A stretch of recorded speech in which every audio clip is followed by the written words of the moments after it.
This is a guest essay written by Saul Goldman.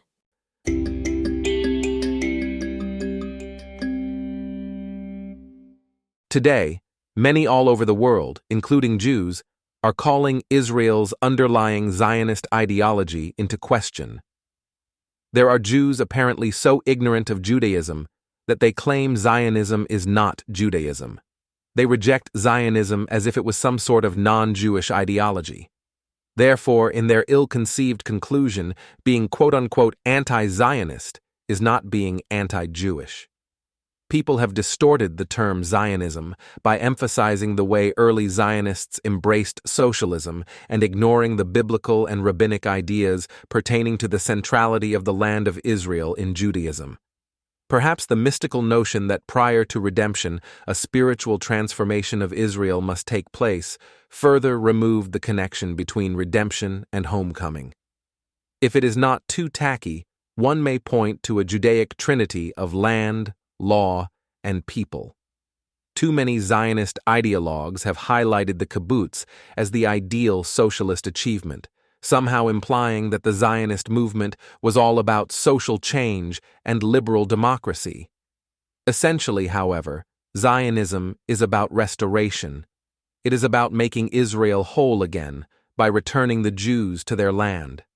Critics of Zionism depict it as a malignant form of tribalism or even racism. It is neither.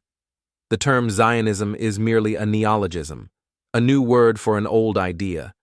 Its most fervent advocate, Theodor Herzl, was actually a very assimilated Jew who was motivated by the Dreyfus Affair, a political scandal that divided the Third French Republic and remains one of the most notable examples of a complex miscarriage of justice and anti-Semitism.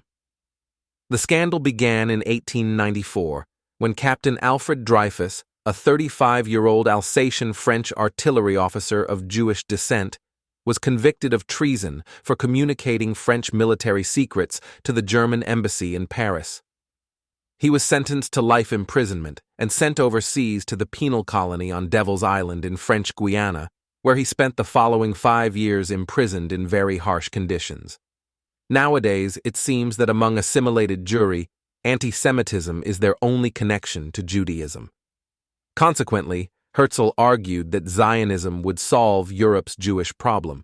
However, in fact, Zionism is not an antidote to anti-Semitism. On the contrary, it has exacerbated it all over the world.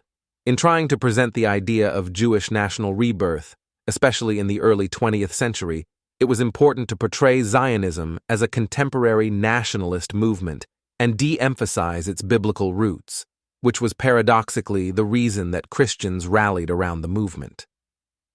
Zionism is essentially a revolutionary movement that does not rebel against capitalism. Instead, it rebels against the notion of fate.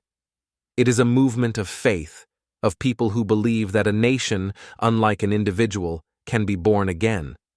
It is a distinctly biblical movement that eschews individualism in favor of collective identity. Indeed, in Hebrew, the word Israel alludes to both the person and the nation.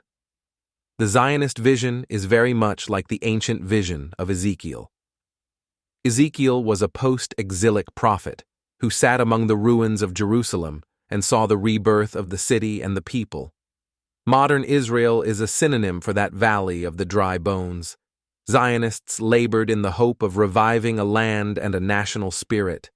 The fact that Arabs lived in that land did not in any way diminish the belief that this barren, uncultivated plot of earth could again bloom agriculturally and spiritually.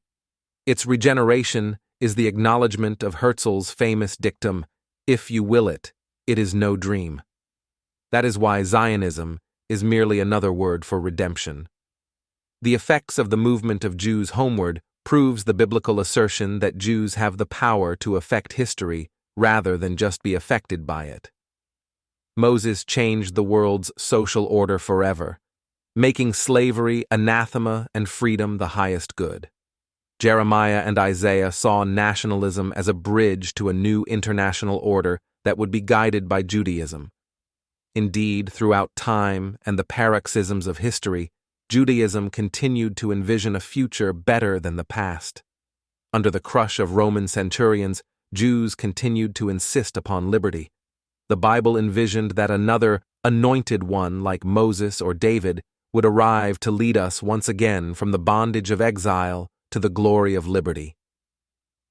Among those who were contenders for this dramatic role were Jesus and then Bar Kokhba. For the majority of Jews, however, special leaders had not arrived. In the 17th century, some believed it was Sabtai Sevi. In the 19th century, Theodor Herzl was viewed by many as a messiah. But the strength of Zionism was its insistence that no one man would come to free the Jews. It would only come about as a popular movement. By the late 19th century and early 20th century, Jews had become accustomed to the reductionism that had rendered Judaism as a religious sect. The famous phrase among German reformers was, "We are Germans of the Mosaic persuasion." The philosophical conundrum for Jews, as well as non-Jews, is that during the 18th and 19th centuries, both Jews and non-Jews tried to present Judaism as a religion. But Judaism is so much more than a religion. To classify it as such is an illustration of reductio ad absurdum, the form of argument that attempts to establish a claim by showing that the opposite scenario would lead to absurdity or contradiction. Born in the late 19th century, modern Zionism looked like the same kind of national movement that arose among the Greeks or Poles. However, it was not. The Jewish nation came into being long before 19th century nationalism. Its origins were unique. After emancipating themselves, the Hebrew tribes endured a long process of nation building, evolving through tribal confederations into a unified state with its capital city and government. The nation was not formed by its borders, but by its laws and worldview. One can say that the chosen people chose their holy land, and this explains how we managed to remain a nation despite being driven from our land. We were a nation long before we developed our religion. Part of the confusion stems from the way people read the Bible.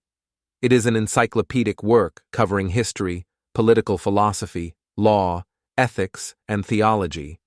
However, reductionist readings promulgated the erroneous idea that the Bible was a religious work. Like other great nations, the Jews saw themselves as special. We speak of American exceptionalism and of Israel's chosenness. But such ideas as the chosen people do not imply that Jews are superior to others. Israel was not chosen because of our superiority, but because of our willingness to accept a code that demanded more of us. It was racist to believe that we are innately superior because our law asserted that all of humankind was created in the image of God. But it would be the height of mediocrity to abjure our right to become better than others. Being better is one of the perks of being free. However, one parses the meaning of being chosen by God or by history. As Hugh Hewitt once stated, Israel must step into the role that America once occupied. We are defending the West, which is essentially our own creation, inasmuch as it is the product of Judaism and Christianity. The notion that we are a light unto the nations has never been as clear as it is today, standing alone together.